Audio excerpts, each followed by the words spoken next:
what is Gavin doing here? You know, you could talk to him. You've had a crush on him since like the first Harry Potter movie. No. He's a newborn pop. Totally wrong social bracket. No, the best thing for me to do is just avoid him altogether. Gavin's not elitist like that. Ask yourself, what would Radio Rebel do? What would radio? I need a bracelet. WWRRD.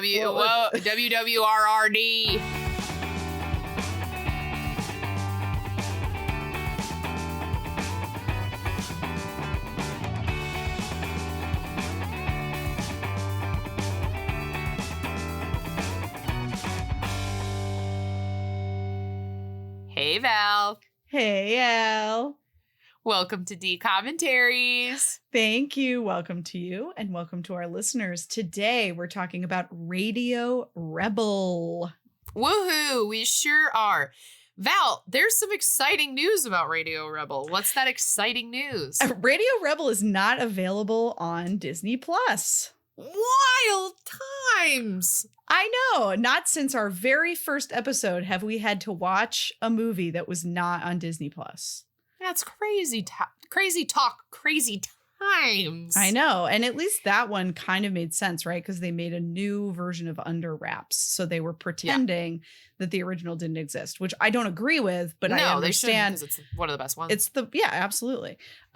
This one, I'm kind of confused because we'll talk about this more, but like it's on par with the other DComs that we've watched lately. It's certainly not any worse than the DComs that we've watched lately. So I'm genuinely very confused about I think I read on the internet that it's because they partnered with some sort of Canadian television where they can't get, like, Disney can't get the full rights because of Canada. Oh, okay. That makes more sense. Okay. Yeah. So it's not like a shame thing. It's a rights thing. It's a legal thing. No, if it was a shame thing, there's a lot of DComs that wouldn't be on Disney Plus, Val. Frenemies. Frenemies. Oh, wait, actually, I lied. There was one other movie that wasn't on Disney Plus. It was The Other Me. Remember? Oh, wow. Yeah, I do remember that. Yeah, I don't know why that one. Maybe it was a similar We've just been doing this for so long that I forgot these things have happened. Right. Well, we were nervous because we were like, why is this not on here? But, we'll find out what we think. We sure will. And Val, incredible news from the land of Al over here. Since we last chatted, I have a brand new belly button. That's true. Al has a new belly button. Congrats, Al. Yes. Welcome to the pod, new belly button. Thank you. Happy to be here. Needed everyone to know I did have surgery on my belly button, which my doctor today, as I got my stitches took out, told me that we humans have no use for a belly button. We shouldn't have them. They are once umbilical cord is cut, like done. Use is none. So Al joining you here post surgery, feeling good, going slow. Yeah. Everything's fine. And now looks like Kyle XY. And by new belly button, I mean no belly button. I am currently a flat surface, no scar, just skin. Oh, that'd be something. That would be crazy. But if you hear me fidgeting today, it's because I can't get comfortable. Oh. Oh, also, I've had some wine, so this could be fun. Oh boy, it's like the Bellini episode. It's the Bellini episode all over again, except for it's Winini. Winini. And I'm going to keep drinking Winini throughout, even though it is not a game for Radio Rebel. It could. I'm going to keep every time you say Radio or Rebel. Or, Val, I think I'd pass away if I took a drink every time they said Radio Rebel. Especially when everyone's screaming it in all those scenes. That's true. Mm-hmm. Do not play that drinking game. No. Save your sanity. Val, Are you doing okay? How's your belly button? My belly button's great. And I like joking to my daughter that her belly button was my feeding tube to her. I mean, I guess it's it's so not true. really a joke. It's true. But I was like, that's where we were connected. And I like poke it. And then she goes, oh. She makes a little noise. It's very cute. Val loves joking about real facts. That's me. I just joke about real facts. Yeah. You want a real fact? Val's going to laugh. Mm-hmm. It's true. It's true. Speaking of facts, shall we get to the business? Oh, please get to the business, Val. Great. Thank you. Segue. Radio Rebel came out on February 17th, 2012. So they so far are on a monthly cadence in 2012. Okay. I doubt they will keep it up, but I'm very surprised, honestly. They usually skip February. So here we are. It was directed by Peter Howitt, who is both a director and an actor.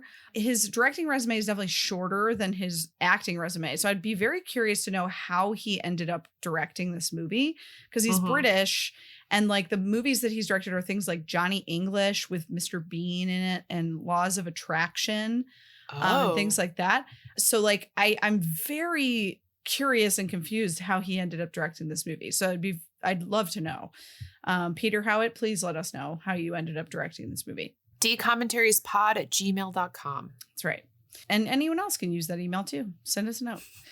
So this was based on a novel called Shrinking Violet, which I guess Radio Rebel, I don't know. Which title do you like better? I understand the Shrinking Violet, but I like Radio Rebel. Yeah, I think Radio Rebel is more clear as to what it is. I don't like how many times they said it in the movie. No, me neither. I also didn't like how they called it a podcast when it was a live broadcast. Ooh, for sure.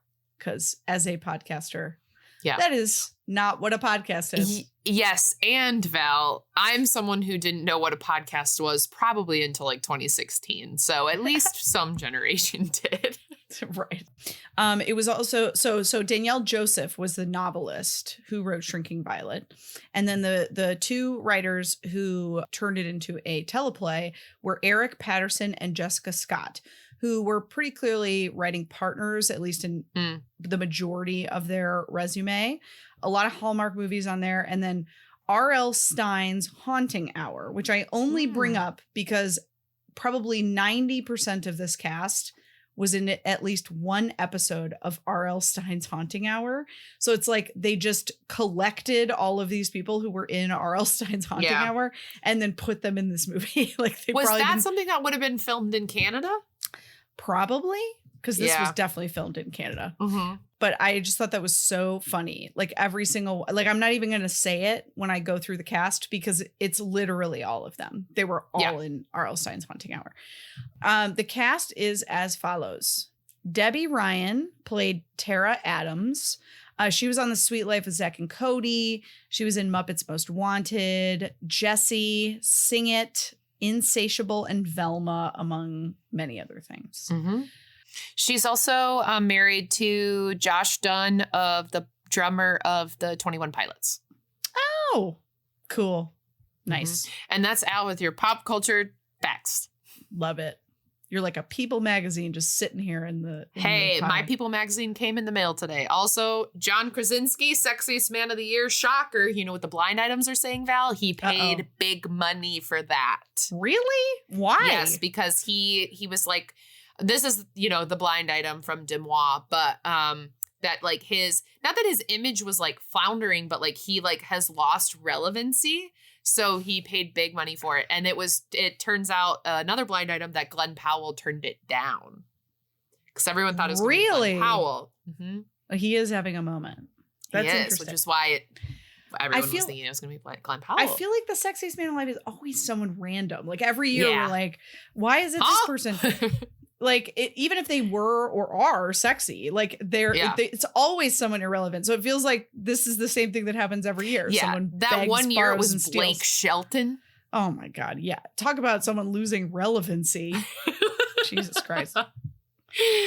Would love to know how much money it costs to be people's sexiest person. Seriously, alive. So what a life. And how much big of a loan do I need to take out for it to be me? They don't do a sexiest woman, so it doesn't matter. No, because all women are expected to be sexy, and if they aren't, then they're ugly and irrelevant. God, so true. I'd already be too old if I tried to go to LA now. Okay, anyway. Merritt Patterson played Stacey DeBane, the sort of antagonist popular girl. The bane of my existence. That's How right. about that, Val? That's right. Very very original naming here. She was in Percy Jackson, something called Ravenswood, which I'd never heard of, and then a bunch of Hallmark movies, which makes sense. She's a pretty gal. She's a pretty gal. I can see it. I would love to have a Hallmark career. Sure. Adam DeMarco played Gavin. Woo! Yes.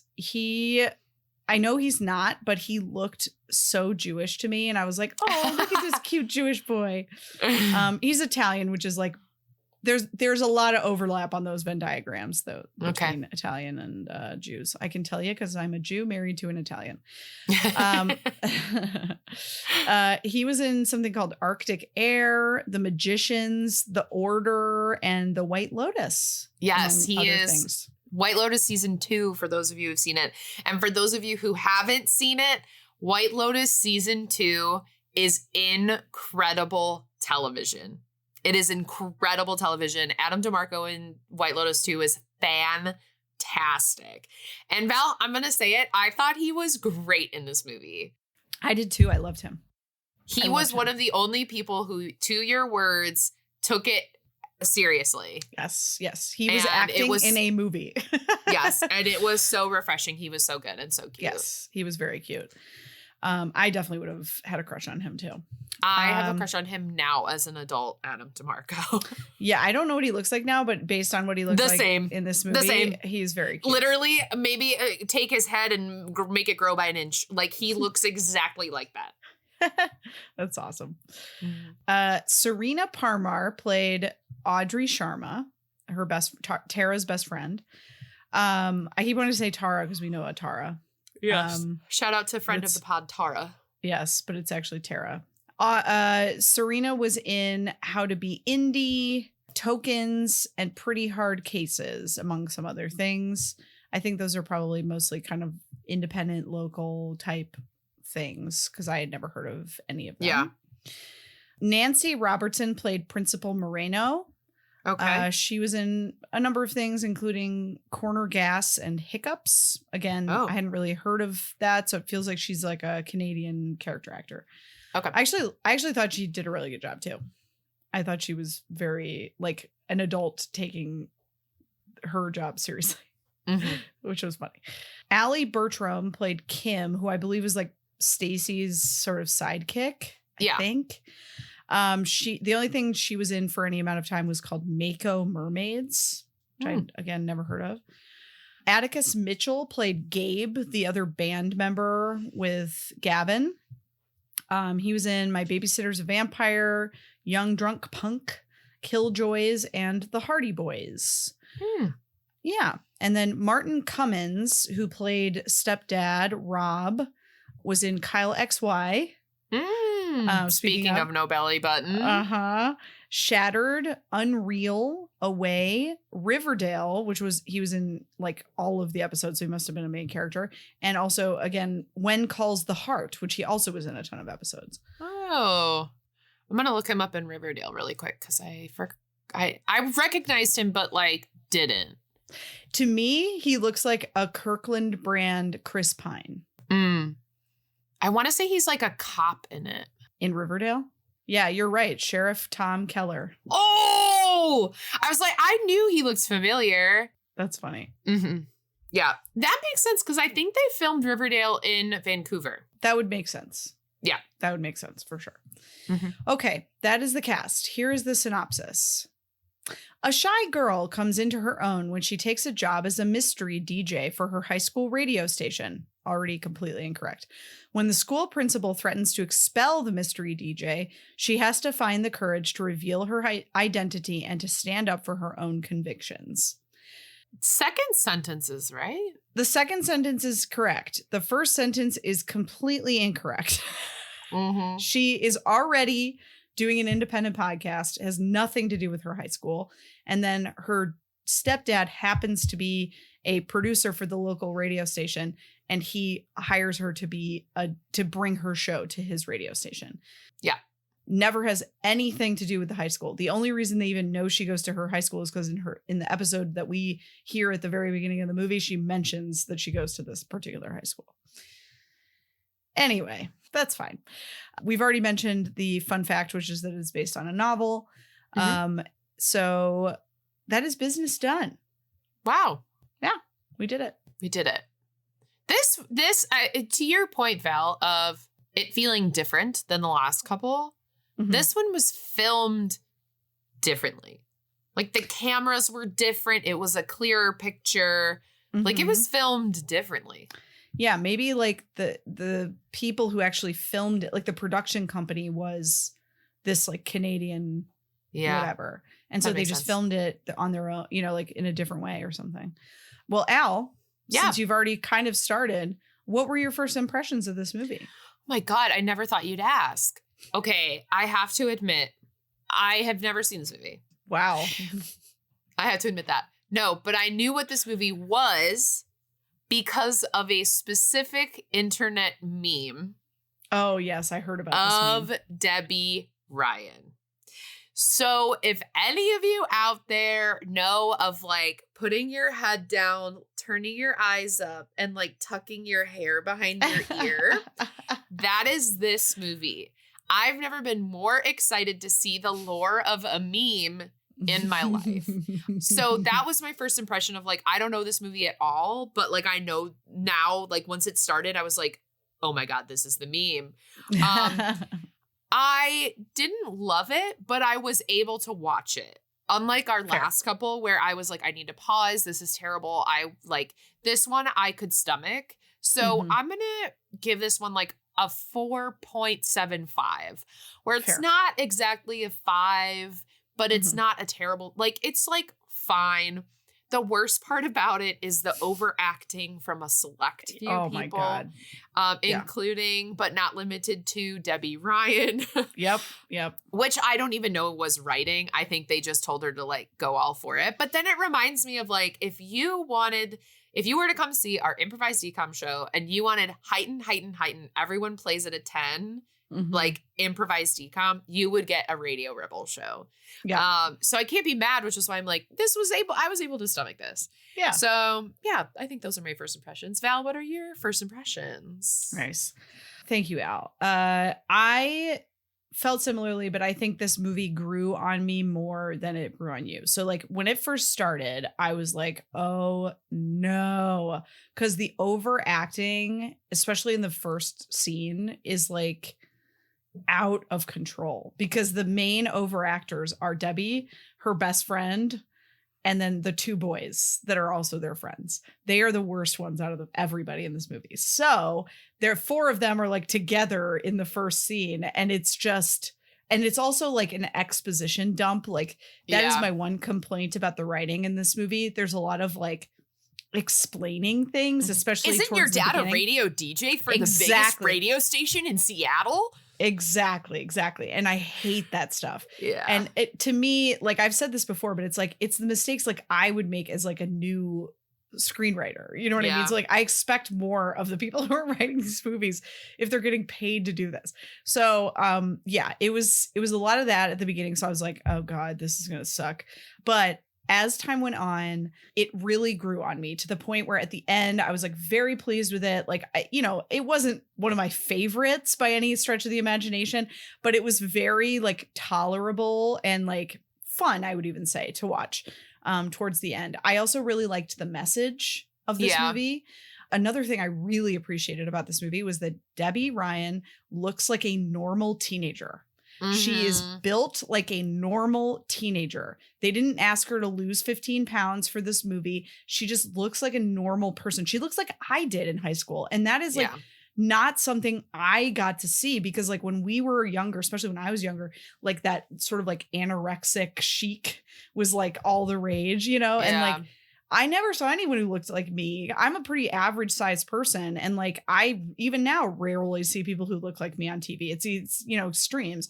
So it was really nice to see the main character and love interest in this movie just look like a normal person. Yeah. So that was nice. Yeah. I think those are my first impressions. Al, Mm-hmm. Did you have any favorite quotes or moments? Yeah. I had a couple quotes, and then something that I didn't understand was how they got away with wearing all these different hats in school. Because we weren't allowed to wear hats in school, and really? Everyone was wearing a hat. Oh, we all were. Oh my God, no! Schaumburg High School, no hats. Wow. Yeah, couldn't wear a hat. So the fact that they kept wearing hats, I was like, this is wild, because every single person, it was like, okay, we're making a movie in 2012, and what do all the kids wear? And they're like, hats. Oh, the kids wear hats. It felt very like, what is happening? From someone who couldn't wear a hat in high school. Then I have a couple quotes. So they're trying to figure out who Radio Rebel is at school, the two best friends, the twins, which I didn't realize were twins at first. And he goes, that girl's too tall. She sounds like she's 5'6". And I was like, okay. Okay. One of the girls is like directing a scene, the mean girl, and she goes, and act. And I thought that was so funny. Loved that. One of the twins is, they're like trying to figure out who Radio Rebel is, so they're in hiding. And he goes, this cardboard is inflaming my eczema. Do you have any aloe vera? And it's just so random. And like, why would your brother have aloe vera? And then my last one is from the principal, where she says, there is nothing more distracting than controversy. Which is true. Val, what are your favorite quotes and moments? Thanks, Al. Let's see. Does her royal shyness want to say something? I thought that was a nice burn. Mm-hmm. At one point, her mom says to her stepdad, stop eating my foot fruit. Because she's constantly like putting random stuff on her cuticles and stuff to like, I don't know. She's like very into self-care. She's very into self-care. Yes. Tara, this part requires walking and talking. Do you think you can handle it?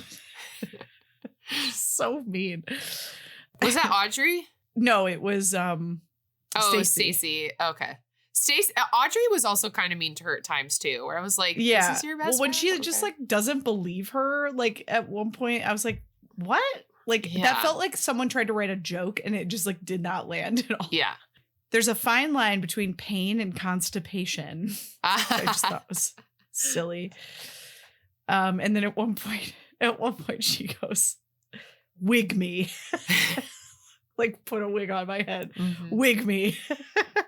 And my favorite moment is that somehow this movie, actually I have two.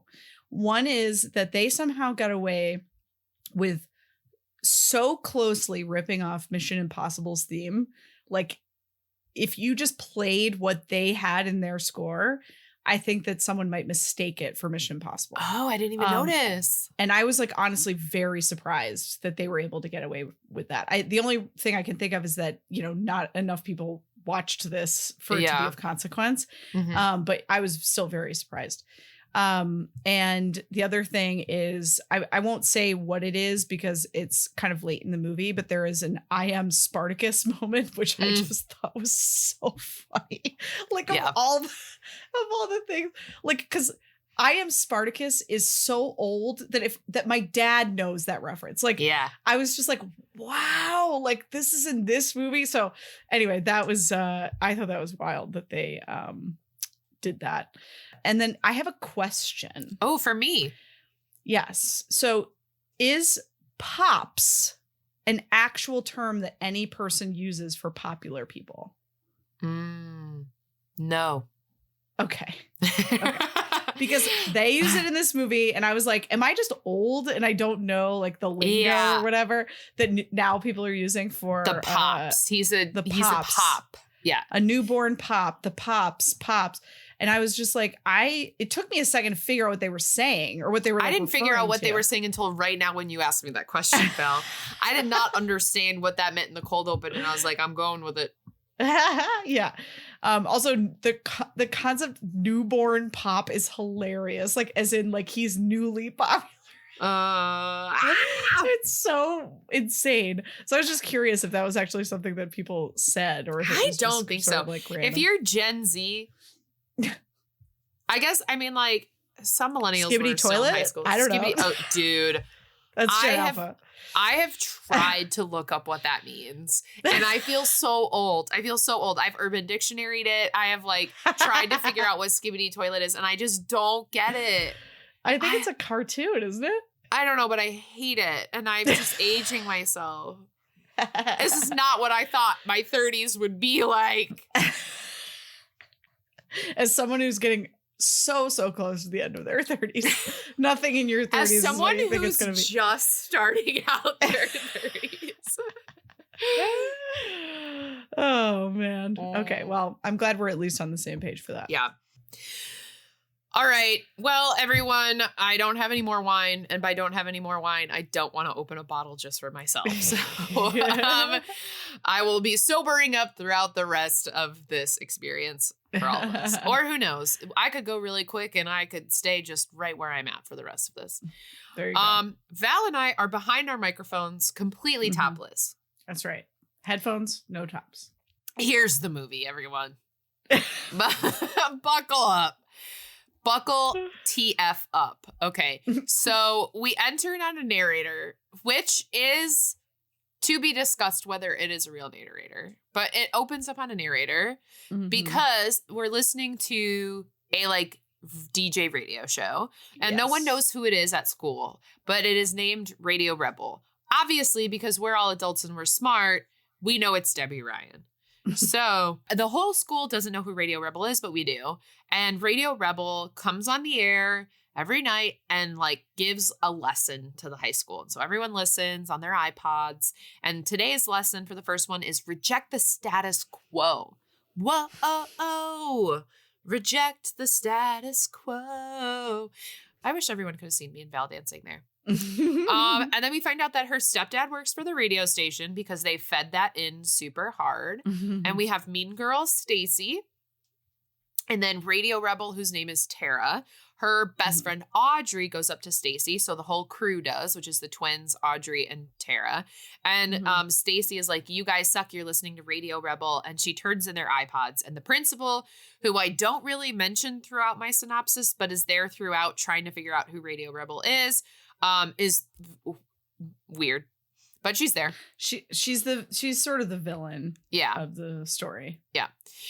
So then we have cute guy Adam DeMarco, aka Gavin, is now in a new class. He just like got added to drama, and Stacy is in there, and Audrey is in there, and Tara's in there, and he asked Stacy to prom, and Tara is also there watching, and Tara's super nervous that he's there because she has a big, huge old crush on him. And then this is one of the most cringiest scenes, but the movie gets better, where Tara gets called up to the front of the class to like write a word on the board, and she physically can't. And she just like, like a line across the board. Wild. This was an insane scene. The first like third of this movie, the overacting is out of control. Yeah. Out of control. It's too much. Yeah. So then we cut to home where stepdad brings up Radio Rebel to Tara's mom and is like, Radio Rebel is so cool. I want to know who Radio Rebel is. It's the talk of the town here in Seattle, aka Vancouver. And then stepdad goes to talk to Tara. He finds out that it's her with a voice changer. So Tara is Radio Rebel. She like puts on like a voice changer, and he wants to hire her for the Seattle radio station that he works for. So then we're back in drama class. And Gavin, Stacy, and Tara all get paired up to do 12th Night. Which is about a love triangle, by the way. Yes, which is very foreshadowing, which I thought was kind of smart and cute. And Gavin is in a band called The G's. Because it's Gavin and Gabe. Yeah. So I kind of like that name for a band. Yeah. I like the G's. Yeah. And they talk, Tara and Gavin are talking about the bands they like, because they like underground indie bands. But Stacy is directing their scene. So she's, inserting herself in there. But Tara is starting to have rapport with Gavin. Audrey invites Tara over to listen to Radio Rebel, but Tara's like, I can't, obviously, because she is Radio Rebel. And Audrey is being like mean and pushy about it, which is really weird and annoying, which I get, but also like, you say, okay, you can't, I'll see you tomorrow. Like, she's being mean. So then she goes to the radio. Tara goes to the radio station with her stepdad, has a full panic attack, runs into the middle-aged radio DJ who kind of like helps her through it, but like is still freaking out like person who's going up to the front of the class. Really weird, like hiding behind a fridge. Like, girl, come on. Mm. So then she connects with Cammy Q, this person. And then once the radio turns on, like she completely just shifts into this like confident radio DJ. She tells everyone to wear red tomorrow and plays this song by a band that Gavin recommended to her. So it was like one of those underground bands. I think it was like Red Letter Surprise or something. I didn't write it down. But like that's why she told everyone to wear red. So then everyone shows up at school the next day and everyone's wearing red. Audrey's mad at her because she's like, you're wearing red. That means you listen to Radio Rebel, so you're hiding something from me. And then she's kind of forced to tell her, which is like fine, but it's just like she also doesn't believe her at first. Yeah, that's what yeah. And you're like, what the? Which I'm like, is your best friend? What do you mean you didn't believe her? Believe women. Women in STEM. Okay. So then they get paired up for 12th night, and I wrote, so this movie is kind of just that. And they stand up to Stacy and demand more closeness in their scene, which is like, okay, so the two of them are starting to have more rapport, even more. But then Gavin's band, the G's, he forgot his demo CD on the floor of the theater. So Tara picks it up and then plays it that night on Radio Rebel. So she was like, tomorrow, everyone get up and dance at 8 a.m. And so everyone's dancing at 8 a.m. So basically, because the song is called 8 a.m. Yeah. And so basically, too, she's just trying to promote more like friendship crossover, like in having schools, having fun, like letting loose. Yeah. Don't worry about this, like kind of to the status quo of like, just do your own thing. And we're all in this. We are all in this together. And they sing that. And that's why they can't air it on Disney Plus.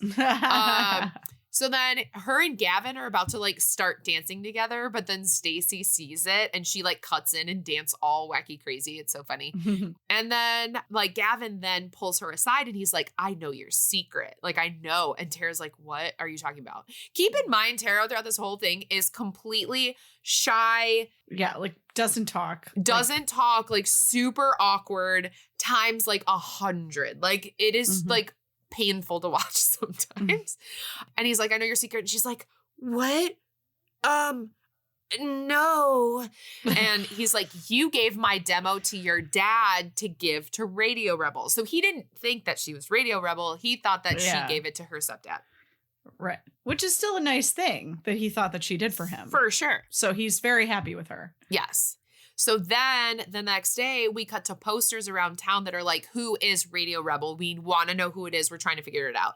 So the only people at this point who know she's Radio Rebel are Audrey, her two parents, and Susie Q. No one else knows who Radio Rebel is. So then she plays a Radio Rebel recording at lunch and is like, yeah, we're all cool and fun. And the principal is like trying to figure out who did this.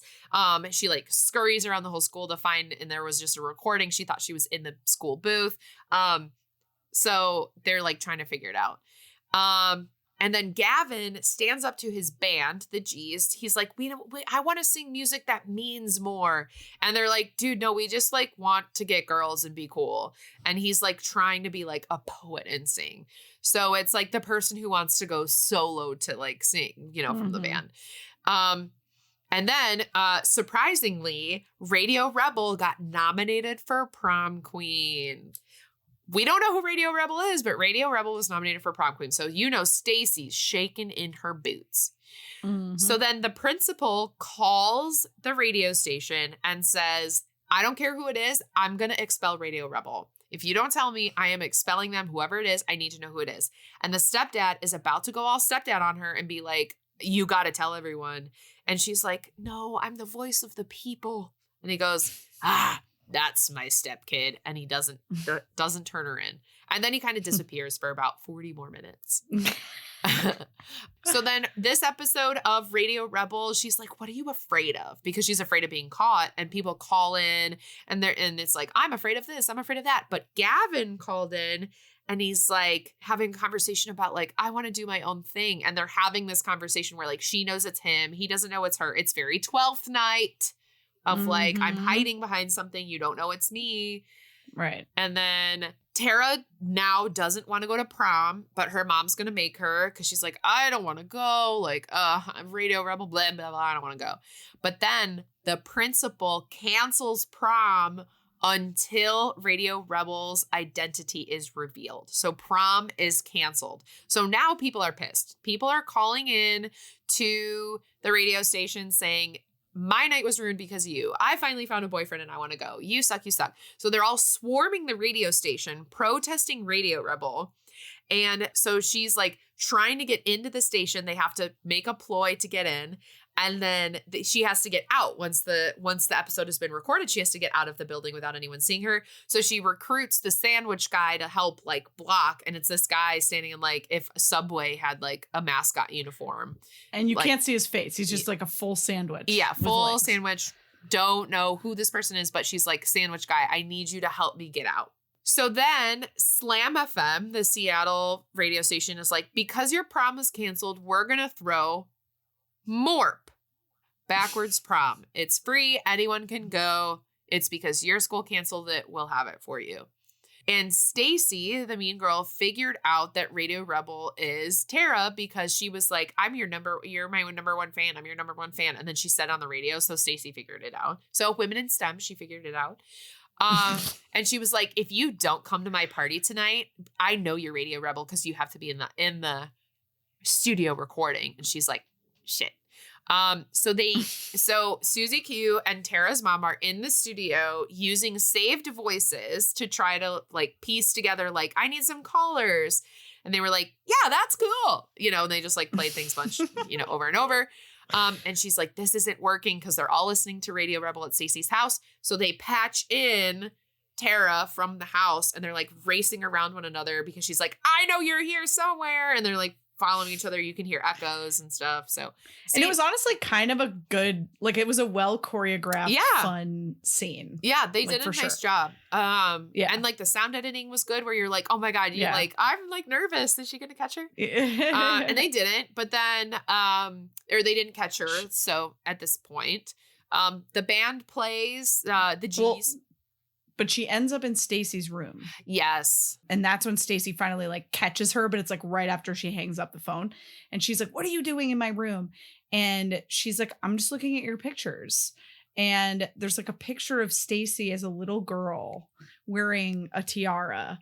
And she's like, I remember you used to wear that like all the time. Like you, like that was like the true you or something like that. And like Stacy's like, I don't know what you're talking about. Blah, blah, blah. Like she's just sort of like brushes it off.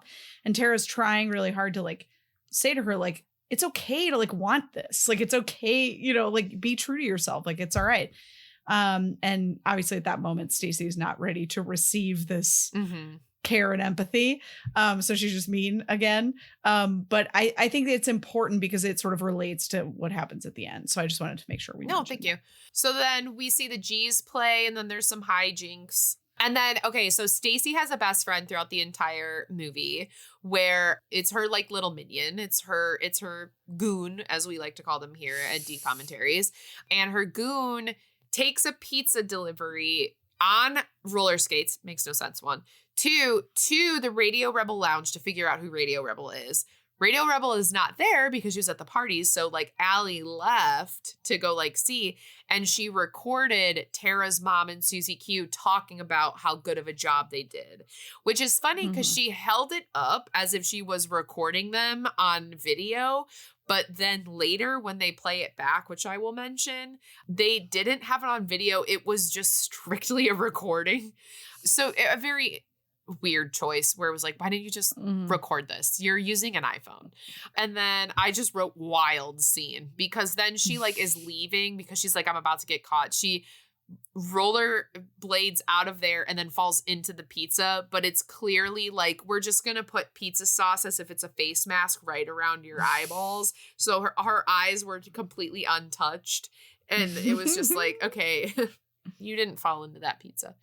Then we cut to the G's band is breaking up because Gavin is leaving. He's like, I want to do my own thing. I'm going to go my own way. What about us? What about everything we've been through? What about trust? I'm just thinking High School Musical, like 8. That's okay. I'm done High School Musical because that was my third one. You rule of threes. Then we have Stacy hijinks to keep Tara in the closet for their Shakespeare performances happening. So Stacy trapped Tara in the closet so that she misses the Shakespeare scene, so that Stacy performs in Tara's spot so that she kisses Gavin on stage for the 12th night. And everyone's really upset. Gavin's like, I can't believe you ditched, because obviously he doesn't know she was trapped. And then Stacy blackmails Tara, being like, I know you're Radio Rebel. If you tell anyone that I blackmailed you, you'll regret it, blah, blah, blah. Audrey, the best friend, she's back, then tells Gavin about the blackmail. So then he goes up to Stacy. He's like, I don't want to go to Morp with you. He dropped out of King, and which means he knows that she is Radio Rebel. Because Audrey told him, like, I got to tell you, like, because we know at this point Tara's really sad. We get to Morp. We're at Morp. Also, he dropped out of being King. He was nominated for Morp King, and he said, I'm dropping out. Because Stacy's like, if you're not going with me, you can't be King. And he's like, I don't want it. So then Debbie Ryan, Tara, shows up in the meme outfit. The meme is coming up. It is happening soon. Not yet. And everyone's like, oh my God, you're gorgeous. And she's literally wearing, like, she probably just like walked out of a Hot Topic is what she's wearing. And the lead singer of the G's is King because Gavin dropped out. So it's, what's his name, Val? Gabe. And then Stacy gets called up because there's only 2 and 2. Stacy gets called up, and then Radio Rebel gets called up. So the principal's hoping that Radio Rebel's going to go up and show their face on stage. And Stacy's like, I better win Morp Queen, don't show up. And so she didn't walk on that stage. But then they announce who won, and Radio Rebel beat Stacy, even through the blackmail. And Radio Rebel wins, and they're like, where is she? And then Stacy's devastated, and she doesn't show herself. But then she starts talking on the mic, and she's walking down the stairs. She's like, it's me. I'm Radio Rebel. And everyone's shocked. And then the principal says, you're expelled. And then everyone's like, I'm Radio Rebel. To Mel's point. This is the I am Spartacus. I'm Radio Rebel. I'm Radio Rebel. So Tara's on stage holding the crown. And then the principal's like, I can't believe you kids got away with this again. But then she gives the crown to Stacy, and they have a heart-to-heart moment. And she's like, really? And she's like, I know. Like, yeah, you used to wear this in 2nd grade. I know you want this. And then after she won, Gavin comes up on stage alone, sings a song directly to Tara, which is they are making eyes at each other. He wrote a song for her, and this is where she tucks her hair behind her ear, looking down, looking up, her little flat bangs with her curly hair. The ultimate 2012 moment in meme. The G's end up... Oh, go for it. Oh, sorry. I was just going to say he ends up revealing. So like he like explains the song at the beginning, and then he wrote it for this girl he likes. And he basically reveals in this moment that he was the sandwich guy. Yes. So he's known that she was Radio Rebel since that moment when he created a diversion to let her leave the radio station. And he just didn't tell anyone, which I think is just such a lovely, and he didn't like let her know either. He just sort of treated her the same. Yeah, which is why he's the best actor in this movie.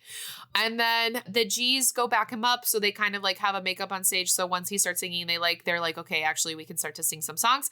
They slow dance together, and then that's it. Yeah. They have a cheek kiss. They do. And that's our movie. Yay. You know, it was fine. It was fine. Yeah. I liked it. I didn't love it, but I liked it. Yeah. I think Adam DeMarco is really charming. He is. He's very charming. Very cute. All right, Val, should we play some bingo? Let us bingo. Let us. Al, you start this time. Okay, thanks, Val. One hit wonder song. I think so, because there was a lot of music in this. I was trying to figure out who all the people were that were singing, and there were some that I did not recognize. So I'm going to say yes. Okay. They did play this song. We've got the beat. We've got. Yeah. But then I looked it up and I forgot that it's the Go-Go's and they have multiple hits. So it doesn't count for them. But there are I think that the G's are a one hit, Right. I don't know who actually sang that, but I'd never heard of most of the people who sang the songs. So cool. I think we get it. Yeah. Breaking the fourth wall or looking into the camera. I didn't see. Did you see something? When they're calling in to the radio station and they're like, "You ruined prom," they all look directly into the camera. Ah, okay. Mm-hmm. Fair enough. Holiday themed. No. Morp. I hated that so much. I know you did. Once that started, I go, Val's gonna hate that. Well, it's like nails on a chalkboard to me for some reason. Clunky metaphor. Okay. So I think the most obvious one is that whenever we are able to wear a costume or hide who we are in any way, it's a lot easier to be either true to yourself and or be louder, I guess. And, we see this every day on social media, right? People can say whatever they want and you're probably getting a more true representation of who they are than if they were to have to try to say the same thing to your face. But in this instance, it's more a good thing, right? Because it emboldens her to be more confident. But I definitely think that is a metaphor. I also wrote the I am Spartacus thing was a metaphor, and I'm trying to think of I guess we're all in this together. I was trying to think what I was thinking in that moment, but I don't remember. So okay, I don't know. I also think the 12th night kind of. Well, that's definitely but the costumes and stuff. Yeah, it's definitely part of it, right? It's kind of the same idea. Yeah.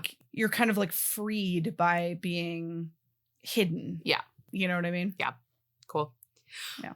Parents who just don't get it. No, yeah, I actually they get think it. Her parents are really cool. Yeah. Yeah. Her mom is really sweet. Yeah. And her stepdad's cool. Cool non-parent adult. Susie Q? Oh, yeah. Yeah. Of course. Someone too famous for a TV movie. No. Definitely not. Mm-hmm. Competition to resolve the central problem. I don't think so. Does I would not. Queen count? I knew you were gonna ask. I don't count it. I don't think so. Okay. A montage sequence. Yeah. Yeah. There's a couple, right? Yeah. The call-ins. Yeah. Those kind of moments. There's at least a couple of those. Yeah. Cliche villains. Yeah. The principal and Stacy, the popular Stacey. Bully. Yeah. Mm-hmm. Okay. Clothes or items you owned. So I wrote, I had those side swept bangs. I literally was going to say the bangs where I would keep the bangs straight and scrunch my hair. Yeah, we have to mark it. It's not a clothes or an item, but it was on my body. Mm-hmm. Yeah. Hondo P. Rotten Tomatoes 40 to 60. What do you think, Val? What do you think? I think I'm going to go right down the middle ish. I'm going to say 52. Incorrect. We don't get the square either. It's 61. Whoa. Yeah. Okay. I think that it was a nostalgia movie. Yeah, no, and for sure. And the meme probably helped. Yeah. But it's not I think it's not a bad movie. Yeah. Especially compared to the last couple that we've watched. This honestly was a breath of fresh air in comparison to those. For sure. Happily Ever After. Yes. Yep. Freeze frame on smileys. We haven't seen a freeze frame in a while, by the way. And they had one at the end of this one. Good for them. Yeah. Throwing it back. Yeah. Almost kissing. Yes. Cheek kiss. Didn't quite get to the mouth. I missed. Almost. Someone who became famous. Debbie Ryan. Yep. And I would say even Adam DeMarco. Mm-hmm. Yeah. For sure. The two of them, the star power, big. Betraying of one's real friends or values. So I'm a little torn about this one because I think she waited a little too long to reveal herself. Like in a real scenario, like I totally understand within the mechanics of the movie, right? Like you need to save her reveal for the prom or morp or whatever. But in like a real scenario, like her not coming forward is very cowardly and like threw her school under the bus, basically. So I think, in my opinion, that is to some degree betraying. I think so too. Your friends or values. Okay. Narrator. Do we count the opening as a narrator? See, I don't. Okay. I don't, because it's a head fake. It's not an actual narrator. Okay. It's her doing her radio show. Great. Then no marking. Yeah. Okay. Obviously bad special effects or stunts. I didn't see any. No, me neither. Okay. Yeah. Disney Channel star. Yes. Debbie Ryan. Yeah. Mm-hmm. Musical number. Yes. Yay. Magic. No. Radio magic. Podcast. Love magic. Someone says the title of the movie. So many times where if I had more wine, I would be asleep by now. Scooby Dude. I guess like in a way, like her kind of tricking the principal and this sort of hijinks could. There's not really a monster to reveal though besides herself. Yeah, I don't think it counts. No. The heroes create the problem. Yes. Because she doesn't want to reveal herself. Yeah. Like she created this persona and then she also said things that instigated the stuff that set off the principal. True. So yes, I think she did create the problem. Point, pal. Lead is a fish out of water. Yeah. By her own accord. Like she does that to herself, you know? I know, but she like theoretically can't control it. She's just so shy. I'm just shy. I'm just so shy. Well, Val, we got one bingo for Radio Rebel. Yay! It is our fourth line down. Clunky metaphor montage sequence. Almost kissing Disney Channel star and heroes create the problem. Woohoo! All right. Yay, Val. Well, you know how during this movie, Debbie Ryan unknowingly became a meme. So today we are going to play the game of Make Me a Meme. And so what we're going to do is we're going to pick some photos in our phones and the other person is going to have to caption them as if they are a meme. Now, I would like to start off with some prompts, which this was also inspired by me getting ghosted last week. So this is fun for everyone to listen to my personal life here at D Commentaries. And you know who will never listen to this episode is the man who ghosted me. So I have this meme that I made of myself that my friend and I are now using, which is a picture of me screaming on Snapchat, but it's a little blurry. And it says, I am wasting my Xanax on a man. So now me and my friend have just been sending this back and forth to one another. So our first one is going to be, Val, you have to pull up a picture of yourself and then I will caption the meme and then I will pull up a picture of myself and then you will caption the meme. Okay. And quick description of it for audio since our friends won't be able to see it. Okay. I actually think I have one. This is so funny. Okay. Do you want to go first? Ready? Yeah. Okay. Oh. Okay, Val, describe the picture to us. Okay, so I was taking Alice trick-or-treating. And so, of course, my hands are occupied holding her. And she's a load. She's huge. And I'm carrying her away from our neighbor's house. And Michael caught me like trying to get my hair out of my face. And I just look crazy. And my hair is like in movement, like flying away from me.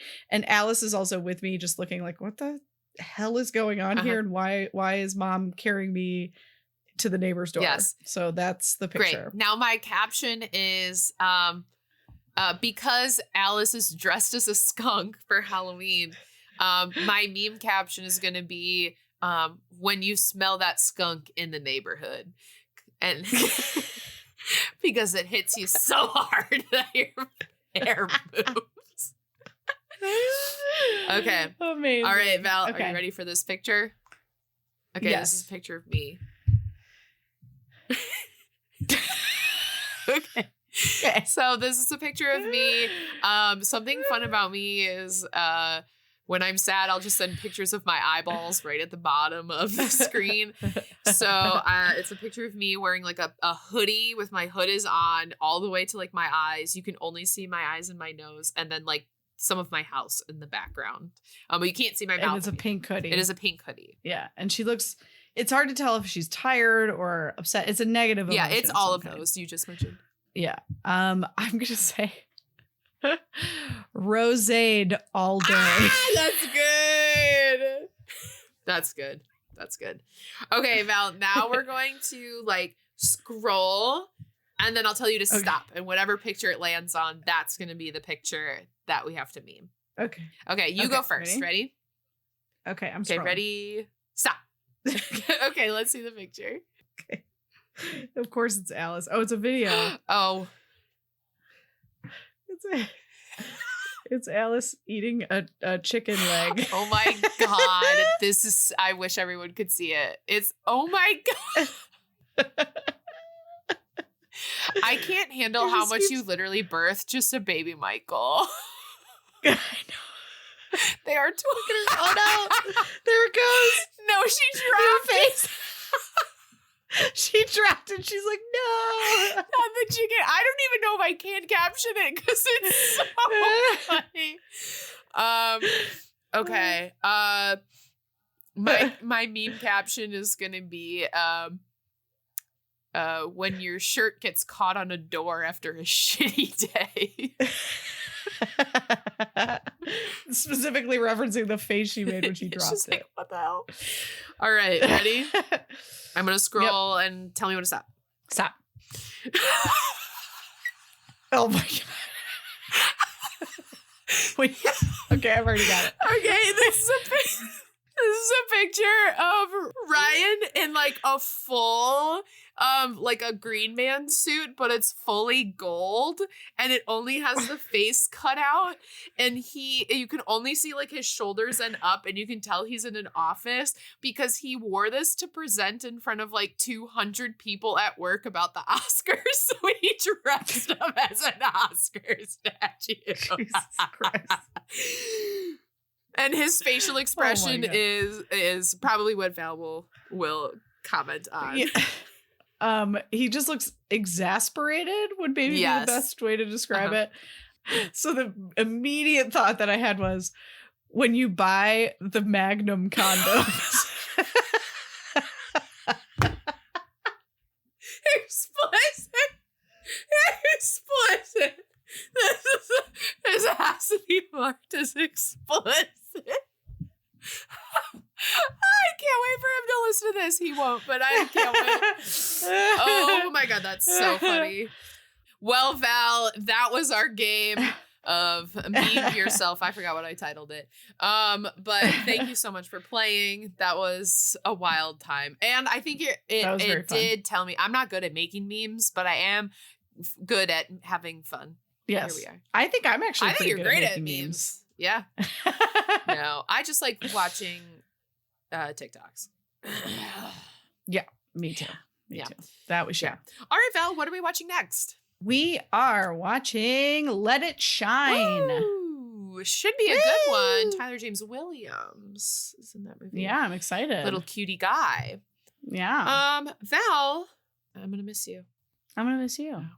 I'll talk to you soon, though. Like literally, probably tomorrow. Okay. What do people need to do, Val? They need to like us, follow us, tell a friend. Please like us. Please, like we're on us. the Instagrams and on TikTok. Although I have been very neglectful of our TikTok, and I apologize for that. It's okay. But I do reshare things, so at least maybe it'll help curate some fun decom content. Could for be you. cool. And yeah, have a lovely day. This has been Radio Revel. Bye, Radio Rebel. Ugh. Don't use that, Val. No. Okay, bye, Val. Bye, Al. This podcast was produced by me. And me. And it was edited by me. The music was composed by Michael McNally. You can find us online at thetridentnetwork.com/dcommentaries-pod. And you can find us on Instagram and TikTok at dcommentaries. D-Commentaries is a part of the Trident Network. To learn more about our videos, live shows, and other podcasts, please visit thetridentnetwork.com. Disney Channel original movies. Damn it, Allie.